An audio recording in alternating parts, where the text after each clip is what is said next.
Bueno, para continuar, y gracias por la participación, tenemos el gusto y honor de presentar a la doctora Luz Ángela Casas, especialista en medicina interna, especialista en endocrinología, fellow del American College of Endocrinology, especialista en docencia universitaria y jefe de sección de endocrinología en la Fundación Valle de Lili, con la conferencia El seguimiento de la vigilancia activa a la yodorefractariedad, terapias diana, el carcinoma diferenciado de tiroides avanzado no resecable. Doctora, bienvenida y muchas gracias. Es un tema que se ha venido tocando prácticamente todas los que 24 horas llevamos un poquito más de 24 horas. Espero pues poder tener claridad de pronto en algunos puntos que aún no se tocaron. No tengo conflictos de interés. Este es el temario que vamos a desarrollar. Ya esto lo han repetido muchas veces, el 85% de esos que se consideran curados, hay un porcentaje que va para una situación que es una enfermedad ya refractaria pues, al yodo radioactivo. Hay una falta de captación, estas son las características pues, que determinan la refractariedad. Una falta de captación de yodo, que eso ya lo hemos visto en muchas de las charlas, o la progresión de la enfermedad en un plazo de 6 a 12 meses a pesar de haber recibido la terapia con yodo, que hay algunas zonas que captan, otras que no captan. La progresión a pesar de que ha recibido múltiples terapias con yodo sigue progresando, que hay lesiones que son ávidas, francamente ávidas en la imagen del PET y que a nivel de rastreo de yodo pues no capta. Y hay unos biomarcadores que son anormalmente persistentes, altos, como son la tiroglobulina y los anticuerpos, o sea que esto va aumentando la evidencia de la refractariedad. Este es un esquema, un cartoon, como dicen, de cómo no capta y cómo algunas lesiones captan y cómo va incrementando el tamaño de las lesiones. ¿Cuáles son los factores de riesgo que me parece importante volver a retomar? La edad avanzada, sin embargo, hay estudios que muestran de 48 años para arriba, otros muestran un poquito más de edad, pero el hecho es que sí concuerdan en que entre más añitos se tengan, de pronto probablemente el riesgo de refractariedad va a ser un poco mayor, pero lo vemos también en personas con menos edad. La histopatología también cuenta, la alta carga metastásica que se tiene, que hayan también fuera de pulmón otros sitios, que haya un aumento franco de la avidez a nivel del PET-FDG, que se logren detectar algunos tipos de mutaciones y que tenga una duplicación rápida de los niveles de tiroglobulina y de anticuerpos antitiroglobulina. Yéndonos un poco a la parte de los biomarcadores del cáncer de tiroides, sabemos que existen una serie de biomarcadores que han estado utilizando y nombrando y explicando durante todas las 24 horas, de los cuales pues los más reconocidos son los que ya también se han nombrado, que los tenemos aquí pues en la diapositiva y no voy a ahondar porque si no nos demoramos en cosas que ya se hablaron. Y esas mutaciones también volver a recalcar de que el 90% de esas mutaciones están repartidas entre el BRAF, el RAS y el RET-PTC, y además pues tiene un porcentaje más pequeño de las otras mutaciones y que para esto entonces se han hecho múltiples investigaciones en las cuales se ve si algunos de los medicamentos actúan mejor en alguna de este tipo de alteraciones genéticas. En cuanto a cómo se desarrolla la refractariedad, sabemos que ese 80% de los cánceres de tiroides bien diferenciados con algún tipo de alteración de alguno de los biomarcadores va a producirse una alteración en MAC activada y en PI3K, AKT, lo cual va a llevar a una alteración del sistema de transporte del Symporter sodio-yodo que está alterado, que muy bien el genetista nos explicó en el día de ayer, y produce entonces una refractariedad al yodo. Recordar, es una diapositiva un poco compleja por la parte de la fisiología de la célula folicular, de cómo produce sus hormonas tiroideas, pero es importante porque es que de allí va a depender si va a haber alguna alteración en el NIS para poder que se dé o no se dé una captación de yodo radioactivo. Dentro de eso, recordemos que el TSH, que lo acabamos de poner allí, es el que actúa sobre su receptor, es el que más, digamos, dispara en ese momento todo el proceso y toda la cascada para que se dé el Symporter sodio-yodo, que aquí lo tenemos en la diapositiva, activación de AMP cíclico y posteriormente entonces da el ingreso del yodo, que va hacia la parte internalización de la célula para que se dé todo el proceso de organificación, producción de hormonas tiroideas, y la tiroglobulina empieza a ser un factor muy importante para la producción de hormonas. ¿Qué pasa entonces en el sistema del Symporter sodio-yodo? Hay varios puntos, digamos, que pueden influir en que el Symporter sodio-yodo se vea alterado. Dentro de esas tenemos, aquí está el sistema NIS en la parte superior, y debido a que hay una alteración en alguna parte de esta parte genómica, se altera toda la vía de señalización, lo cual hace que esté alterado ya como tal el mecanismo de ingreso del yodo. También se puede ver afectado por la señalización a nivel del receptor directamente de TSH, y por lo tanto esto va a activar todas las vías de señalización alteradas de las cuales ya han hablado, incluyendo pues ya la parte final nuclear, que es el PAX8 y el PPAR gamma. Además, que ya la doctora Melissa también habló del flip-flop, en el cual se va perdiendo la capacidad entonces del Symporter sodio-yodo, pero va aumentando toda la parte del glucotransportador a nivel de la membrana, y por lo tanto pues va a ser cada vez más ávida de PET-FDG esa lesión. Entonces tenemos que nuestro paciente con un cáncer de tiroides ha sido manejado con todo ese armamentario que tenemos hasta el momento, pero desafortunadamente hay un 50% de enfermedad refractaria al yodo, y de esos una supervivencia, que ahí viene el inconveniente, que nosotros sabemos que cuando ya hay refractariedad se nos daña la supervivencia de un paciente que tiene un cáncer de tiroides diferenciado y ya no está así teniendo la capacidad de poder darse manejo con yodo radioactivo. Entonces, después de uno decir que la supervivencia, y le ha dicho uno al paciente cuando el paciente ingresado, no, tranquilo, mira que tu cáncer de tiroides es de los de mejor pronóstico, cuando se le diagnostica por primera vez, y el paciente pues uno lo trata de sacar tranquilo del consultorio, pero también tiene que de alguna manera dar algún aviso en el cual pues no puede perder el control, tiene que estar yendo a los chequeos, se le tiene que estar haciendo cierto tipo de exámenes, tenemos que estar suprimiendo esa hormona tiroidea hasta cierto punto dependiendo de la clasificación que yo le dé al inicio, pues con todo el diagnóstico de quirúrgico, patológico, etcétera. Porque la supervivencia 10 años es menos del 10% en aquellos que tienen refractariedad. Pero ¿a qué paciente o a qué persona nosotros con un cáncer que ya tiene compromiso en otros lados le podemos decir sin terapia adicional por ahora? Tranquilo, no se preocupe, su cáncer está como dormido, está como en stand-by, ha puesto el frenito allí, podemos seguirlo supervisando, y en algún momento que veamos de que probablemente ya no podemos seguirlo supervisando, podríamos entrar a hacer acción.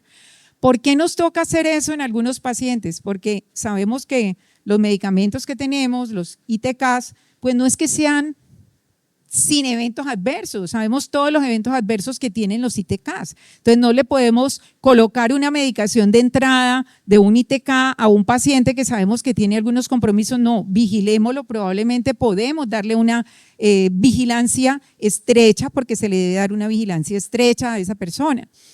Yo recuerdo hace muchos años, llevamos 30 años en la clínica haciendo punta de tiroides y de paratiroides, siempre la hacemos cada 15 días. Recuerdo una paciente que nunca se me olvidará, no falleció del cáncer de tiroides, eso sí se los aseguro, se la llevó un cáncer de mama. Pero esta paciente tenía, cuando me llegó a la consulta, ya estaba operada, ya había recibido sus terapias con yodo, y sí, tenía una tiroglobulina que permanecía entre 7 y 8. Todo el tiempo la tiroglobulina entre 7 y 8, un par de lesioncitas ahí pulmonares, 10 años, el par de lesioncitas ahí pulmonares, pero claro, uno recién egresado y uno con la gana de darle algo, y entonces yo dije, no, pero ¿cómo no le voy a hacer algo a esta señora? Entonces yo dije, no, la voy a presentar en el Anderson. Entonces estaba Camilo Jiménez, le llamé a Camilo, le mostré todo el seguimiento de la paciente y me dijo, Angelita, no le hagan nada, continuémoslo. Ahí están los inhibidores que estamos haciendo estudios, porque ahí en el momento estaban haciendo estudios con los inhibidores, pero no la veo candidata para ese tipo de molécula. Esperemos, hemos tenido paciencia, la señora no se ha empeorado, tiene una enfermedad en stand-by, Entonces, dejémosla en stand-by. Y así fue, la señora desafortunadamente fue otra cosa muy asociada, que es un cáncer de mama, que era el segundo cáncer de mama de ella, muy oncogénica la señora, y la familia también es desafortunadamente, y bueno, y se la llevó el cáncer de mama. Pero bueno, ¿qué pacientes entonces? Aquellos pacientes que están asintomáticos, estable, mínimamente progresivo, es probable que no lleguen a otras complicaciones significativas. ¿Qué le mantenemos todo el tiempo? Una supresión con la hormona tiroidea, unas imágenes radiológicas seriadas cada 3 a 12 meses, dependiendo de cómo vaya evolucionando. Y también, pues no a todos les vamos a hacer BRAF. Es posible que más bien cuando ella empiece a tener alguna alteración, como lo vamos a ver ahora, seguramente sí recurrimos por los costos pues ya a unos estudios genómicos. Este es un consenso de los españoles, el que tenemos aquí a la izquierda, que es básicamente lo mismo de lo que tienen los de la ATA en seguimiento con niveles de tiroglobulina, etcétera, en su seguimiento. Bueno, y estos son los franceses, entonces dice, bueno, si tenemos una enfermedad que está allí un poquito contenida, pero que hay cositas que se le pueden hacer, entonces hagámosle, si necesita una radiofrecuencia, una ablación, si tiene alguna lesioncita que se le pueda sacar en ese momento, pues saquémosela, pero que no vaya a poner en una situación de una calidad de vida en peligro, digamos, a esa persona con una intervención muy rápida de algunas medicaciones de las que nosotros tenemos en este momento disponibles. Entonces, otro que nos vamos a ceñir ahora es en esta parte, que es ya cómo vamos a hacerle la supervisión. Sabemos que nosotros tenemos que hacer la supervisión porque, como lo digo aquí, las terapias basadas en ITK no son curativas, son medicamentos que los vamos a continuar por un curso probablemente importante de tiempo, que sí les vamos a ver unos beneficios clínicos, como ya lo han expresado todos los expositores previos, una disminución de volúmenes, una disminución de número de lesiones, en fin. O sea que nos va a frenar seguramente aquellos que son sintomáticos, que esa es una indicación muy clara, aquellos que son sintomáticos se van a beneficiar enormemente porque van a cambiar todos esos síntomas que los tenían comprometidos por una situación de vida mejor. A pesar de prolongar la supervivencia libre de progresión, los beneficios en relación con la supervivencia general aún no ha sido establecida claramente y eso ya lo comentaron los doctores previamente. ¿Cuáles son aquellas imágenes? Entonces tenemos el PET con FDG ya muy claramente explicado por la doctora Melissa, unos ejemplos espectaculares esta mañana. Miramos cómo es la tasa de progresión, el riesgo de progresión, el riesgo de la terapia y empezamos a hacer un balance cuando nosotros tenemos este tipo de complicación en una persona que era inicialmente respondedora de yodo y que posteriormente ya no es respondedora de yodo. Entonces existe la categoría pues, de respuesta de los RECIST, pero vemos que obviamente la doctora Melissa aquí nos dio toda una cátedra de cómo hacen las evaluaciones, los volúmenes, etcétera, y con ellos que afortunadamente pues trabajamos en equipo en la fundación, cada 15 días se presentan los casos pues como estas pacientes difíciles para poder tomar la mejor decisión en el manejo de ellos. Sabemos entonces que afortunadamente tenemos unas maneras de poder hacer el diagnóstico, no solamente el PET-FDG, también como ya nos lo mostró esta mañana, tenemos otro tipo de terapias, otro tipo de estudios que también eventualmente ya pueden ser, ¿cómo se le llaman eso? Además del diagnóstico, diagnóstico, exactamente.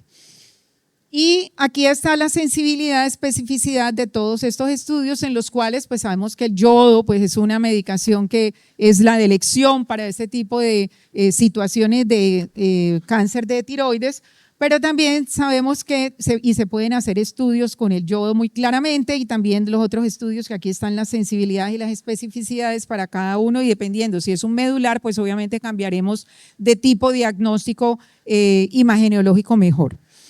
Dependiendo entonces, por ejemplo, en células foliculares, aquí nosotros podríamos hacer lo que son los biomarcadores o los estudios genéticos, donde hay algunos que se ven más frecuentemente dependiendo de si es uno muy diferenciado, un mal diferenciado de bajo riesgo o un anaplásico, pues tendremos una serie de biomarcadores diferentes. En esta otra parte vamos a mirar cómo en los de múltiples lesiones seguramente vamos a requerir la intervención de los ITK, ya sean aquellos que habían tenido una enfermedad que fue progresiva y era asintomática inicialmente, o aquellos que tienen una sintomática y que pues tienen múltiples lesiones y que nos toca actuar. Entonces, considere la terapia focal, terapia con hormonas siempre de supresión, considere los ITK, si hay algún estudio clínico que se esté llevando a cabo y uno considere que su paciente de pronto puede ser candidato por ese estudio clínico, pues seguramente se le debe explicar bien y probablemente pueda entrar en alguno de los estudios clínicos que se estén haciendo. ¿Qué pasa? Nosotros les insistimos mucho el freno de la TSH, o sea, porque la diferencia de supervivencia la marca también el freno que uno tenga de TSH. A veces le llegan a uno pacientes que mandan, es que el doctor, el internista, el cardiólogo mandó una notica, entonces uno lee la notica y dice, ¿será que le puede disminuir la hormona tiroidea? Esa TSH está muy frenada. Entonces uno pues ya tiene que contestar, pero afortunadamente hay algunos que le preguntan a uno todavía, pero hay otros que definitivamente ni siquiera preguntan, sino que bájele a esa medicación, ¿cómo la tienen con esa dosis tan alta de medicamento? Y esto es un esquema en el cual nosotros vemos pues las vías de progresión, que no las voy a hablar porque ya las han dicho todo el santo día, pero recordar que también hay una serie de medicamentos, lo cual nos puede llevar a lo que se llama la medicina personalizada, como lo tenemos en muchas de las patologías que nosotros manejamos día a día. Y que hay una serie de factores que favorecen el que yo le coloque un inhibidor de tirosinquinasa, como allí está en la diapositiva. Entonces, aquel paciente que está muy sintomático, que esté en progresión, yo tengo que tratar de diagnosticarlo rápidamente, ojalá de que esté en progresión menos de 6 meses, yo haber colocado ya de inmediato la terapia, porque también si yo me demoro y me quedo sentada en los laureles, pues el paciente ya después no le va a poder hacer nada. Pero también tener en cuenta que hay una serie de comorbilidades que tenemos que pensar cuando lo tenemos al paciente al frente y le vamos a formular este tipo de medicamento. Sabemos que uno de los efectos adversos importantes, y de pronto ahí les voy a dar una diapositiva, es la parte gastrointestinal. Entonces, ¿qué pasa con la parte gastrointestinal? Acuérdense que prácticamente todos los inhibidores, pues, lo primero que empiezan a hacer es diarrea. Entonces, doctora, estoy con diarrea, entonces el manejo de la parte de la diarrea, doctora, me subió como la presión un poquito, sí, también manejar el problema de la hipertensión arterial, etcétera. Entonces, estar atentos en cuáles sí estoy como más tranquilidad dándole la medicación, en cuáles debo estar con una supervisión mucho más estrecha cuando yo le coloco el medicamento. Y estos son los factores claves, ay, tal vez no se ve tan bonito porque no se ve muy bien. Factores claves para tomar la decisión clínica, la supervivencia global, la carga tumoral que yo le tenga a ese paciente y cuál es la tasa en la cual está haciendo pues la replicación. Entonces, aquí tenemos que para nosotros ser un poco más específicos, lo ideal sería que en esos pacientes que ya sabemos que van a necesitar unas terapias como las que hemos nombrado, pues ojalá pudiéramos hacer unos estudios desde el punto de vista pues génico. Le traigo esta diapositiva que es de cortesía de la doctora Lisa Rodríguez, genetista de allí de la fundación. Afortunadamente la tenemos a ella y a todo el equipo de genética porque en este año que pasó montaron, y aquí eso es una propaganda para todos los demás de Colombia, se montaron y ya se hacen las pruebas genéticas en pieza patológica y en citología. Entonces ya está validada, ya la tienen allí, todos los que quieran poder remitirla, la pueden remitir allá a la fundación y obviamente no se van a demorar los 45 días hábiles de aquí a España y está bien hecha. Entonces ya le hemos hecho a varios de nuestros pacientes, obviamente el costo entonces ya no van a ser los 4.000 euros, estamos hablando de pesitos colombianos, entonces si 4.000 euros, ¿cómo está el euro? ¿Cómo a 6.000? 5.000. 5 por 4, 20 millones. ¿Costaría? Si yo lo mando a hacer por allá, 20 millones. En la fundación, 6 palitos nomás.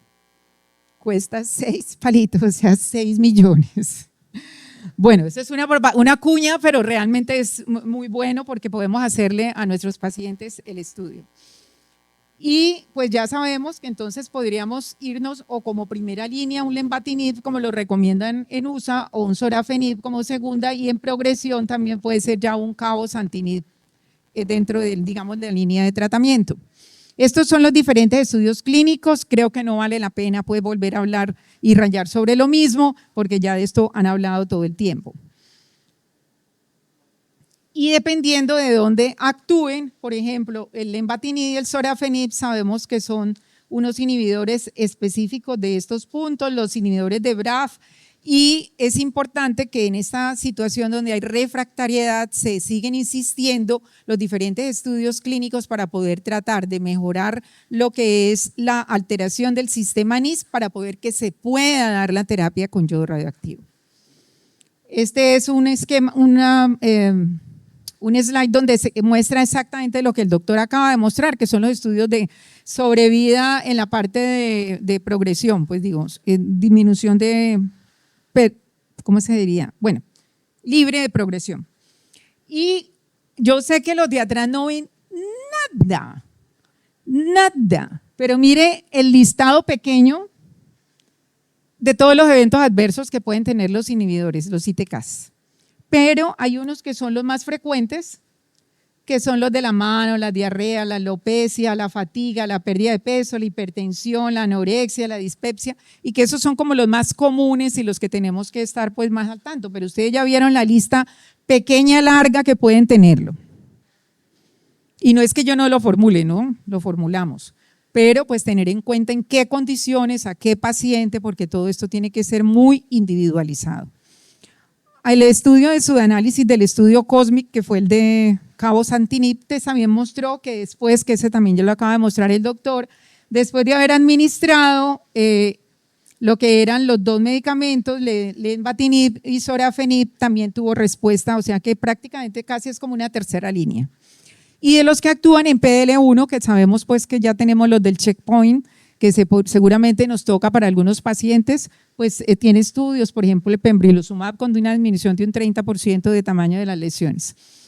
En cuanto a la rediferenciación, si nosotros actuamos especialmente sobre la vía del BRAF, probablemente podemos hacer la parte de rediferenciación como muestra ahí en el estudio con el selumetinib. Hay unos tratamientos en investigación que se encuentran, que ahí está un listado largo, grande, que se lo tomé de una diapositiva de uno de los doctores de expositores de ATA, en el cual miren la cantidad de medicamentos que están en estudio, tanto en fases preclínicas como en algunos en fases clínicas.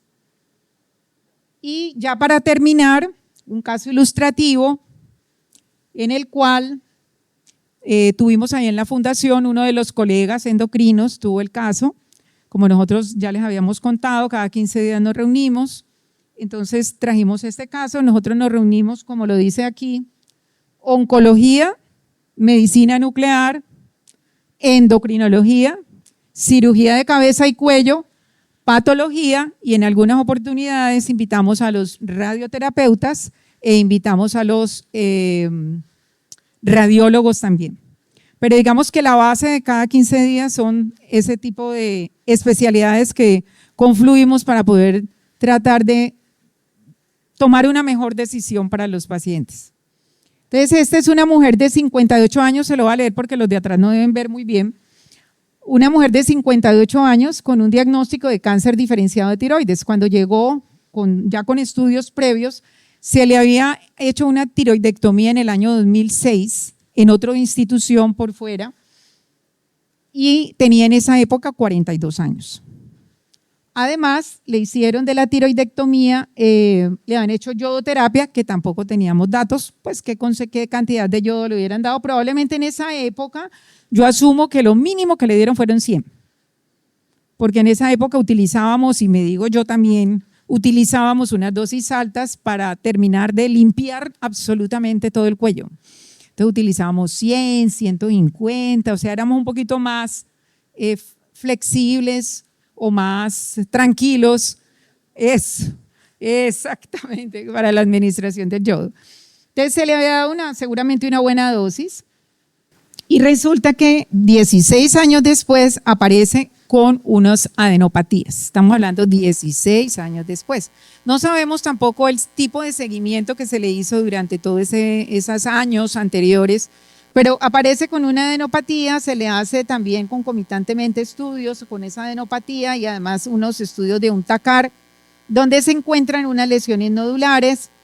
Se decide en alguna reunión que la paciente debe dársele unos 200 milicurios de yodo radioactivo y se le coloca Tyrogen, porque ahí en la fundación a todos se le colocan Tyrogen antes de la administración del yodo, en el cual la TSH estaba muy bien, estaba en 131, apta para el yodo radioactivo, con una tiroglobulina que tampoco era que le trasnochara uno tanto, estaba en 5.48, se supone que liberada, una tiroglobulina liberada, con unos anticuerpos menores de 3.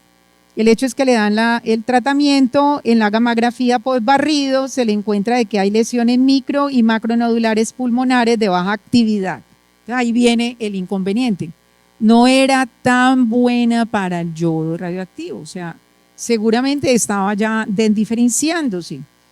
Ahora que decimos de diferenciada, no me quedan sino 4 minuticos, pero lo que ahora que decimos en la de diferenciada, recuerdo que nosotros hicimos cosas out-label hace muchos años y les colocamos ácido retinoico a algunos pacientes de esos que nosotros en el año 2000 sospechábamos, mas no teníamos toda la evidencia de lo que tenemos ahora, de que seguramente está dediferenciando.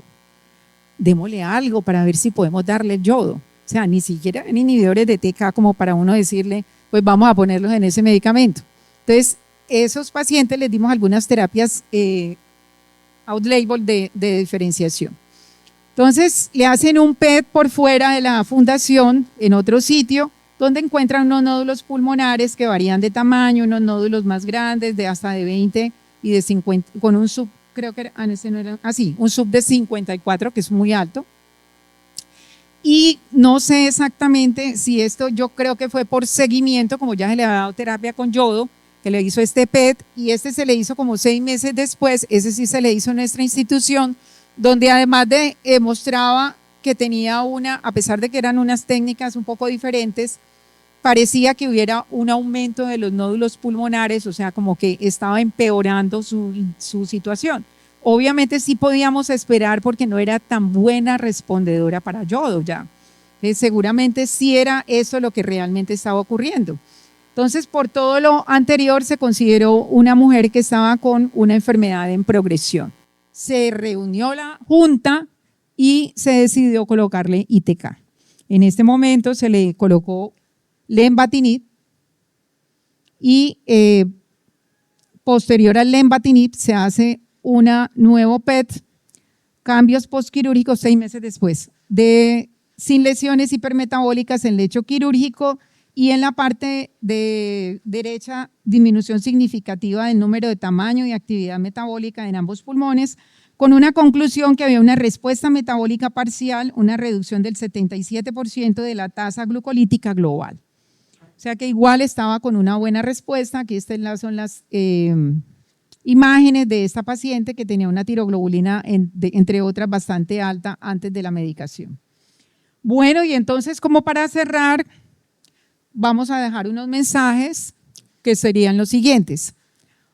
Que se debe, que las definiciones que tenemos hasta el momento de lo que es la refractariedad del yodo pueden ayudar a identificar y evaluar ciertos pacientes, que existe un panorama terapéutico que está evolucionando rápidamente, que nosotros ya tenemos unos medicamentos, otros que están en mejora para la parte de rediferenciación, que es importante el perfil genético en esos pacientes que están con esa progresión, que los inhibidores de tirosina quinasa antiangiogénica pueden mejorar la supervivencia de la progresión, que los inhibidores altamente selectivos de vía MAC pueden ser eficaces para alterar el fenotipo maligno, y que obviamente de aquí en adelante seguiremos en estudios para poder ver potenciales medicamentos que sean curativos y no, digamos, como de freno que tenemos básicamente en este momento.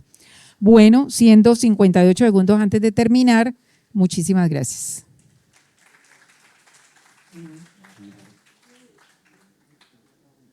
¿Alguien tiene alguna pregunta? Bueno, solamente en el chat quieren saber si, o cuál es su opinión acerca del uso de dosis altas de levotiroxina, que sí puede ser beneficiosa en yodo-refractariedad. Solamente mantenerlos frenados con una TSH por debajo de 0.1, o sea, tampoco ser que yo los voy a mantener con una menor de 0.00005 que ya ni siquiera lee en el laboratorio y que además las T4 libres cuando usted se las miden están en 3 y en 4, o sea, como 2,5 o 3 veces por encima del valor normal superior. Buenas, doctora. Felicitaciones por la presentación. Una consulta. En aquellos pacientes que está haciendo lenvatinib, tenemos, por ejemplo, 1 año, 2 años de una patología que no hubo progresión. ¿En qué momento se para? Y si es que se para. Ya. Buena pregunta. Eso es una situación en la cual yo personalmente no tengo una respuesta contundente. Sí se les hace seguimiento, obviamente, y solamente se piensa más bien en hacer un cambio si el paciente, o suspender en el momento en que el paciente ya no se le ve uno que le está frenando algo. O sea, allí es como la decisión, bueno, y sí será que con todos los eventos adversos que se ha tenido que soportar el paciente, porque realmente no hay ninguno que no tenga algún evento adverso, si es adecuado continuarle la medicación, si ya los estudios de seguimiento me muestran en las imágenes y todo que el paciente como que se frenó, pero ahí es un poquito difícil la respuesta. Cuando el paciente definitivamente, a pesar de la medicación, sigue progresando, pues no, ya no hay nada que hacer. Yo preguntaba en aquellos que tengo una respuesta y que después de 1 año, 2 años, la patología se mantiene estable. ¿En qué momento se para? O si se para. Es difícil. O sea, la verdad para nosotros es difícil y en la Junta siempre hay dificultades en decir, ¿será que se lo continuamos? Obviamente los costos también de la medicación son altos, fuera de todos los eventos que el paciente puede estar teniendo y que estamos en un sistema de salud que era bueno, obviamente entre comillas con sus defectos, pero que ahora desafortunadamente sostener un paciente con un ITK es muy difícil. Muy difícil. Bueno, muchísimas gracias. Quería… Sí, también. Sí. Quería opinar como en relación a la pregunta que hace el doctor, porque pues realmente estos pacientes que reciben ITK, el ITK no es un citotóxico, sino lo vemos más bien como un citostático, ¿cierto? Entonces se ha estudiado mucho, realmente en el ámbito práctico nosotros lo que hacemos es suspender ante toxicidad limitante de dosis y progresión, que eso es como lo clásico, ¿cierto? Lo resto lo dejamos como que de manera permanente si no cumplen estos 2 criterios. En llegado caso de que pues obviamente el paciente quisiera un periodo de vacaciones, eso se ha estudiado, inclusive hay trabajos en relación a eso y estos pacientes pues terminan progresando. Entonces no es recomendado, o sea, la indicación es mantener la terapia, ya si se desarrolla una toxicidad limitante, pues se hace un ajuste a nivel de la dosis y esa sería como la recomendación. Doctor, muchas gracias.